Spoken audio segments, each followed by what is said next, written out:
তাওহীদের কালেমা কোনটা? সবাই বলেন তাওহীদের কালেমা কোনটা? লা ইলাহা। আচ্ছা, এবার আমি যদি বলি লা ইলাহা লা ইলাহা লা ইলাহা, এটা কি কালেমা? এটা কি কালেমা? বলেন এটা নাস্তিক হওয়ার কালেমা। এটা কি কালেমা? নাস্তিক হওয়ার কালেমা। লা ইলাহা মানে কি? কোন মাবুদ নেই, কোন মাবুদ নেই, কোন মাবুদ নেই। এটা কোন মাবুদে মানে না, তাহলে কি নাস্তিক? আমি একদিন ভাবনা মাহফিলে গেছি, এই কথা সব জায়গায় বলি।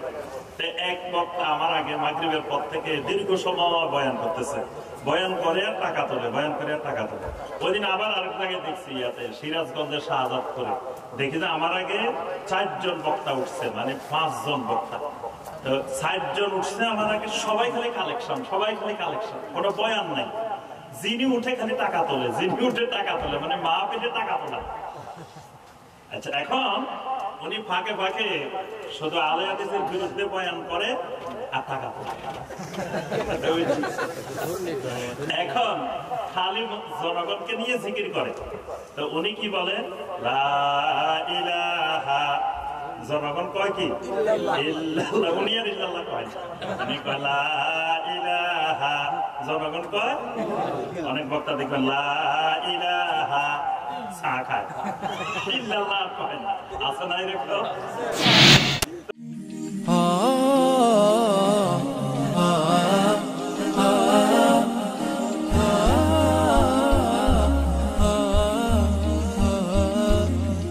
আলোচনার বিষয় তাওহীদ এবং শিরক। আলহামদুলিল্লাহ আমাদের এই বিষয়গুলো অনেক জানা বিষয়।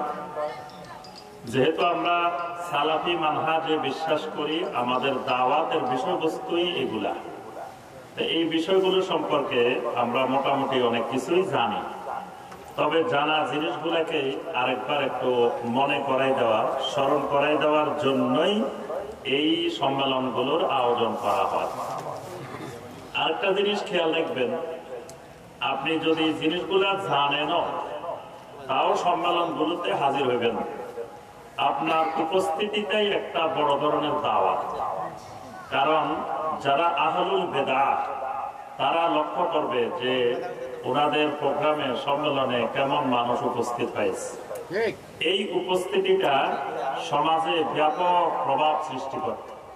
এই কারণে এই কথা মনে করার সুযোগ নাই এখানে যে আলোচনা করবে এগুলো তো আমি জানি। জানলেও আপনাকে আমাকে কি করতে হবে? আসতে হবে। আমাদের উপস্থিতিটাই একটা বড় ধরনের দাওয়াত।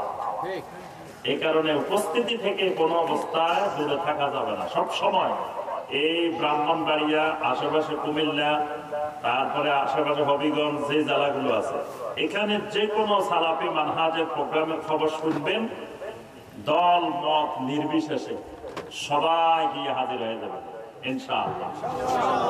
এটা না হলে আগামীর বাংলাদেশ তো সালাফি মানহাজের বাংলাদেশ হবে না।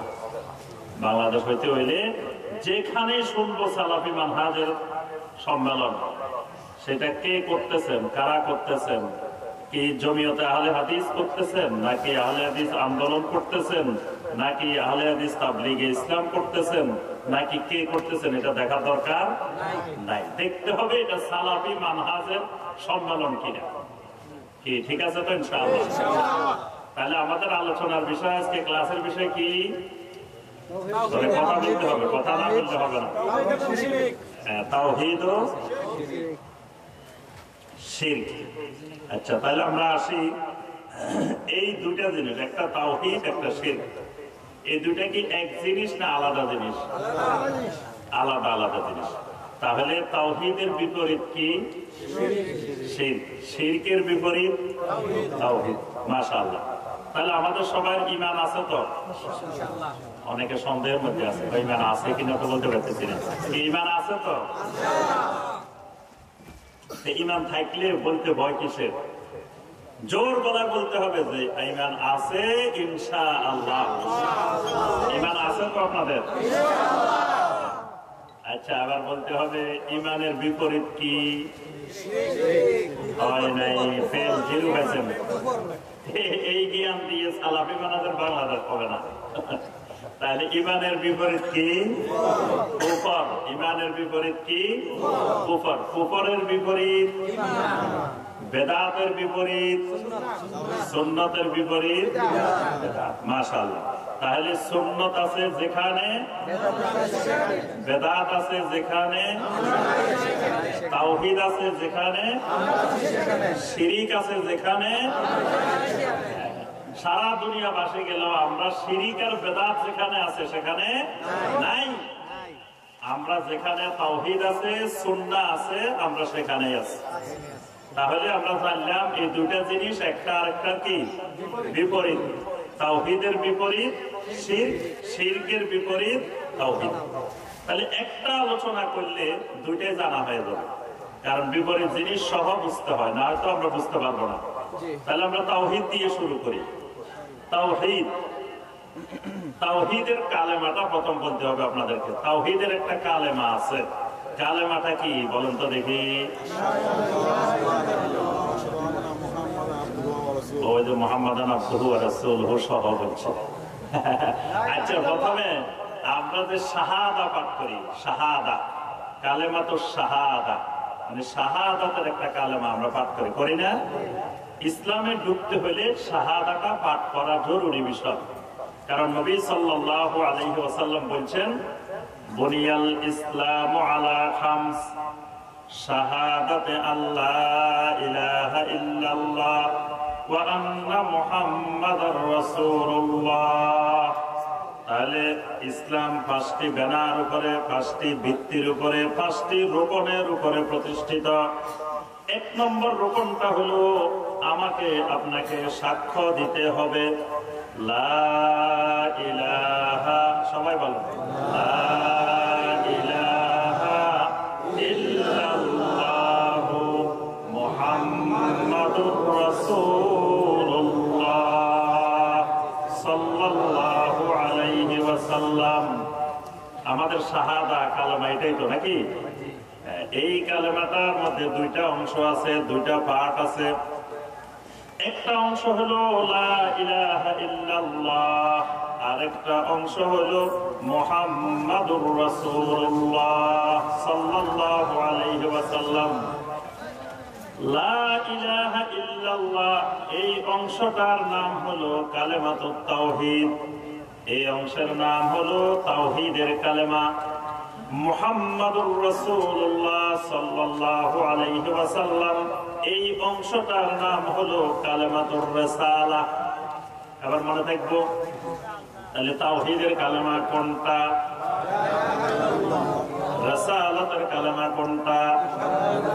মুহাম্মাদুর রাসূলুল্লাহ সাল্লাল্লাহু আলাইহি ওয়াসাল্লাম। এটা হলো রিসালাতের কালেমা, রিসালাতের স্বীকৃতি দিলাম। আল্লাহ ইলাহা ইল্লাল্লাহ হলো তাওহীদের কালেমা, তাওহীদের স্বীকৃতি দিলাম।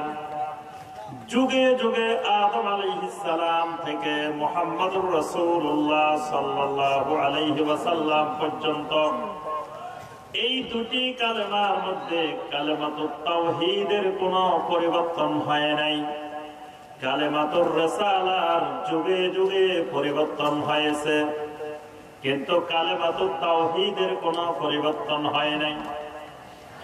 আদম আলাইহিস সালাম এই কালেমা পাঠ করেছেন, লা ইলাহা ইল্লাল্লাহ আদামু সফিউল্লাহ, লা ইলাহা ইল্লাল্লাহ নূহুন নবিয়্যুল্লাহ, লা ইলাহা ইল্লাল্লাহ ইব্রাহিম খলিলুল্লাহ, লা ইলাহা ইল্লাল্লাহ মুসা কালিমুল্লাহ, লা ইলাহা ইল্লাল্লাহ ঈসা রূহুল্লাহ, লা ইলাহা ইল্লাল্লাহ মুহাম্মাদুর রাসূলুল্লাহ সাল্লাল্লাহু আলাইহি ওয়াসাল্লাম। তাহলে সমস্ত নবীদের কালেমার ভিতরে প্রথম অংশের কোনো পরিবর্তন হয় নাই। দ্বিতীয় অংশটা রিসালাতের কালেমাটা যুগে যুগে পরিবর্তন হয়েছে। এই কারণে তাওহীদের কালেমাটার আরেকটা নাম হলো কালেমাতুস সাওয়া। কালেমাতুস সাওয়া। সাওয়া মানে কি? এখানে মনে হয় সৌদি আরবে ছিল, আরব দেশে ছিল, কেউ নাই মনে হয়। আরব দেশে ছিলেন এরকম কেউ নাই? হ্যাঁ, আরব দেশে সাওয়া সাওয়া মানে কি?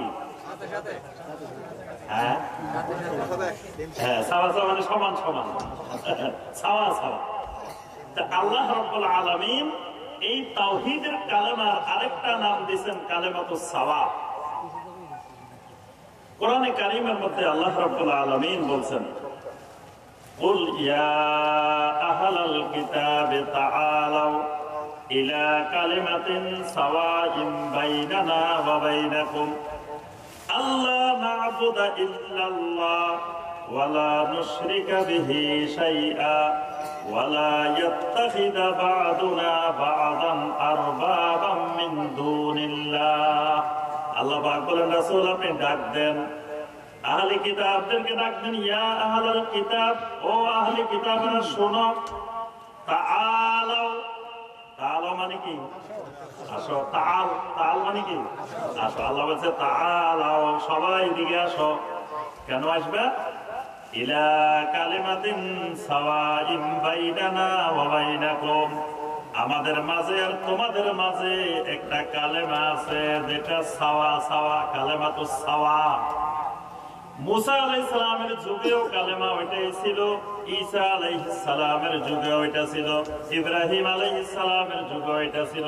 সমস্ত নবীদের যুগে কালেমা, তাওহীদের কালেমা একটাই ছিল। সুতরাং ওই কালেমাতুস সাওয়ার দিকে চলে আসো। সুবহানাল্লাহ। তাহলে তাওহীদের কালেমা কোনটা এবার চিনতে পারছেন? কথা কয় না, মনে চিনতে পারে নাই? অঙ্ক যতক্ষণ বুঝতেন না এতক্ষণ পড়ানো হবে, বুঝি যাইতে হবে, বোঝা ছাড়া যাওয়ার উপায় নাই। মাহফিলে যখন বসছেন অল্প শিখেন, কিন্তু এটা ভালো করে শিখে যাইতে হবে আজীবনের জন্য, যাতে ইনশাল্লাহ আরেক প্রোগ্রামে জিজ্ঞেস করলে সবার আগে বলে দিতে পারে। আমার একটা স্টুডেন্ট আছে আমাদের তাফসীরুল কোরআনের, আমেরিকা থাকে।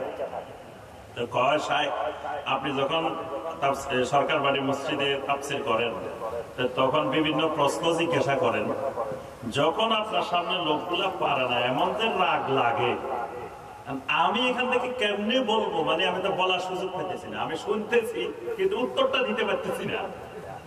আপনার আলোচনা শুনতে শুনতে শুনতে আমার সব মুখস্থ হয়ে গেছে, এখন যেটা জিজ্ঞেস করবেন আমি বলে দিতে পারবো। তো এইরকম ঠোঁটস্থ করে ফেলতে হবে। তাহলে তাওহীদের কালেমা কোনটা? সবাই বলেন, তাওহীদের কালেমা কোনটা? লা ইলাহা। আচ্ছা, এবার আমি যদি বলি লা ইলাহা, লা ইলাহা, লা ইলাহা, এটা কি কালেমা? এটা কি কালেমা? বলেন, এটা নাস্তিক হওয়ার কালেমা। এটা কি কালেমা? নাস্তিক হওয়ার কালেমা। লা ইলাহা মানে কি? কোন মাবুদ নেই, কোন মাবুদ নেই, কোন মাবুদ নেই, তো কোন মাবুদে মানে না, তাহলে কি? নাস্তিক। আমি একদিন ভাবনা মাহফিলে গেছি, এই কথা সব জায়গায় বলি।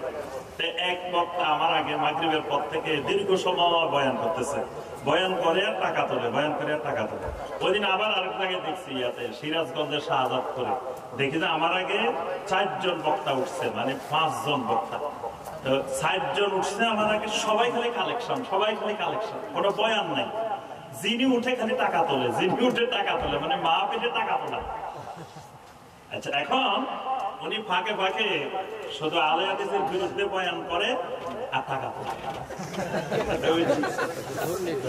এখন খালি জনগণকে নিয়ে জিকির করে।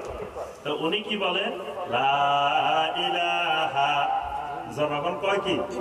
ইল্লাল্লাহ। উনি আর ইল্লাল্লাহ কয় না, উনি কয় লা ইলাহা। জনগণ কয়, অনেক বক্তা দেখবেন লা ইলাহা চা খায়, ইল্লাল্লাহ কয় না। আছে না এরকম? ভাগে ভাগে কয় লা ইলাহা। তো লা ইলাহা তো নাস্তিকতার কালেমা। তো পরে দিয়ে ইউনিয়ন পরিষদের চেয়ারম্যান আসছে, আবার ওই ইউনিয়নের ওই থানার টিওনো আসছে। টিওনো সাহেব আবার আমাদেরকে চিনেন, সালাফে মানহাজের আলোচনা শুনে উনি, আমি গেছি শুনি, উনি আলোচনা শুনতে আসছে টিওনো সাহেব। আর চেয়ারম্যান সাহেব আসছে। তো চেয়ারম্যান সাহেবকে বললাম, চেয়ারম্যান সাহেব আপনাদের ইমাম সাহেবের ইমানের অবস্থা তো খারাপ হয়েছে, আবার নতুন করে ইমান আনতে হবে। চেয়ারম্যান সাহেব কেন ইমান আনতে হবে? আমি তো উনি যে জিকির করছে এতক্ষণ পর্যন্ত এটা নাস্তিকতার জিকির করছে। কি জিকির করছে? খালি লা ইলাহা লা ইলাহা। লা ইলাহা তো এটা নাস্তিকতার কালেমা। আচ্ছা, এবার আমি লা ইলাহা বলবো না, এবার আমি বলবো ইল্লাল্লাহ ইল্লাল্লাহ ইল্লাল্লাহ। এটা কোন কালেমা? আগেরটা নাস্তিকতার কালেমা, এটা কোন কালেমা? এটা বেদাতির কালেমা, এটা বেদাতি হওয়ার কালেমা। আগেরটা নাস্তিক হওয়ার কালেমা, এইটা হলো কি হওয়ার কালেমা? কথা কয় মানে সন্দেহ আছে। এটা যে বেদাত, এই ব্যাপারে কোনো সন্দেহের অবকাশ, কারণ নবী সাল্লাল্লাহু আলাইহি ওয়াসাল্লাম জীবনে একবার ইল্লাল্লাহ ইল্লাল্লাহ জিকির করছে এরকম কোন প্রমাণ আজ পর্যন্ত পাওয়া গেছে? সুতরাং কিয়ামত পর্যন্ত পাওয়ার সম্ভাবনাও নাই। আচ্ছা, সাহাবায়ে কেরাম, রাসূলের লক্ষাধিক সাহাবায়ে কেরাম ছিলেন, তারা কোনোদিন একজনে ইল্লাল্লাহ ইল্লাল্লাহ জিকির করছে এরকম কোন ডকুমেন্ট আজ পর্যন্ত পাওয়া গেছে? তাহলে নবী সাল্লাল্লাহু আলাইহি ওয়াসাল্লাম করেন নাই, সাহাবায়ে কেরাম করেন নাই, তাবেঈনে কেরাম করেন নাই, তাবেঈনে কেরাম করেন নাই, ইমাম আবু হানিফা রাহিমাহুল্লাহ করেন নাই, ইমাম শাফি রাহিমাহুল্লাহ করেন নাই, কোন আইম্মায়ে কেরাম করেন নাই। তো এটা যে বেদাত, এই ব্যাপারে যারা পরিমাণ সন্দেহের অবকাশ। যত বড় মুফতি সাহেব করুক, যত বড় মুহাদ্দিস সাহেব করুক, যত বড় মুনাজির জামানে করুক, কিন্তু এটা কি হবে? বেদাত হবে। এটার দলিল আছে। দলিল কি? দলিল হলো ব্যাকরণের দলিল, আরবি ব্যাকরণের দলিল, নাহু সরফের দলিল। দেখুন যত দলিল আছে, কিছু হচ্ছে নাহু সরফের দলিল, কিছু হলো যুক্তিগত দলিল, এইরকম বিভিন্ন দলিল। কিন্তু নবী সাল্লাল্লাহু আলাইহি ওয়াসাল্লাম করেছেন, সাহাবায়ে কেরাম করেছেন, তাবেঈন করেছেন, এইরকম কোন দলিল প্রমাণ। তাহলে লা ইলাহা হলো কি হওয়ার কালেমা? নাস্তিক হওয়ার কালেমা। আর ইল্লাল্লাহ হলো বেদাতি হওয়ার কালেমা। তাহলে ইমানদার হওয়ার কালেমা, আহলুত তাওহীদ হওয়ার কালেমা কোনটা? লা ইলাহা ইল্লাল্লাহ। এটা হলো আহলুত তাওহীদের কালেমা। এটা আদম আলাইহিস সালামেরও কালেমা, নূহ আলাইহিস সালামেরও কালেমা, ইব্রাহিম আলাইহিস সালামেরও কালেমা, মুসা আলাইহিস সালামেরও কালেমা, দাউদ আলাইহিস সালামেরও কালেমা, ঈসা আলাইহিস সালামেরও কালেমা, মুহাম্মদুর রাসূলুল্লাহ সাল্লাল্লাহু আলাইহি ওয়াসাল্লামেরও কালেমা। সুবহানাল্লাহ। তাহলে তাওহীদের কালেমা শিখছি তো নাকি? এটা মনে রাখতে হবে যে এটা হলো কিসের কালেমা? তাওহীদের কালেমা। আচ্ছা, এবার আসেন, তাওহীদের কালেমার আরো অনেকগুলা নাম আছে। আল্লাহ পাক এটাকে অনেকগুলা সুন্দর সুন্দর নাম দিবেন। লা ইলাহা ইল্লাল্লাহর আরো অনেকগুলো কি আছে? সুন্দর সুন্দর নাম আছে। কি কি নাম আছে? এক নম্বর নাম কি বলছি? কালেমাতুত তাওহীদ। এক নম্বর কি বলছি? এটার নাম মনে রাখতে হবে, কিন্তু পরে দিয়ে আবার পড়া নেওয়া হবে। এক নম্বর কি? কালেমাতুত তাওহীদ। দুই নম্বরে এটার নাম কালেমাতুল ইখলাস। কি নাম? কালেমাতুল ইখলাস। এটা ইখলাসের কালেমা। এটা কিসের কালেমা? কোরআনে কারিমে একটা সূরা আছে, সূরাটার নাম সূরাতুল ইখলাস। কোন সূরাটা?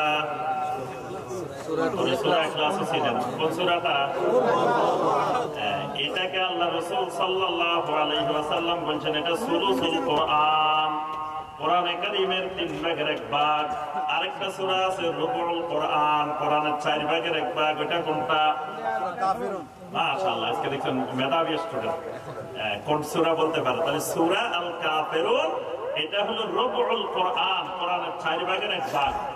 আর সূরা আল ইখলাস এটা হলো কোরআনে কারীমের 3 ভাগের 1 ভাগ। তাহলে বোঝা গেল ইখলাস। ইখলাস মানে তাওহীদ। ইখলাস মানে কি?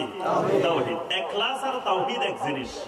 ইখলাস আর তাওহীদ এক জিনিস। এজন্য আল্লাহ পাক বলেন সূরা আল বাইয়িনার 5 নম্বর আয়াত, ওয়ামা উমিরু ইল্লা লিয়াবুদুল্লাহা মুখলিসিনা লাহুদ্দিন।